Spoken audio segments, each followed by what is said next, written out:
वारी करताय, वारी करून काय भेटतं तुम्हाला? वारी करून आनंद भेटतो, पण आता आमची वारी 15 तारखेपासून चालू झाली, वट सावित्र्या पौर्णिमेपासून चालू झाली. आजचा आमचा 14वा दिवस आहे. खूप आनंद वाटतो, मजेत आहे. पांडुरंगाचं नाव घेत चालायचं वाटानी. लोक पण फार मदत करतात, खायला प्यायला देतात, पण वारीचा आनंद हा वेगळाच आहे.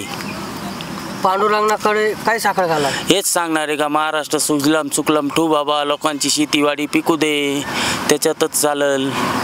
पाणी पाऊस पाणी पाऊस पडू द्या. किती वारी? माझी 4थी वारी आहे.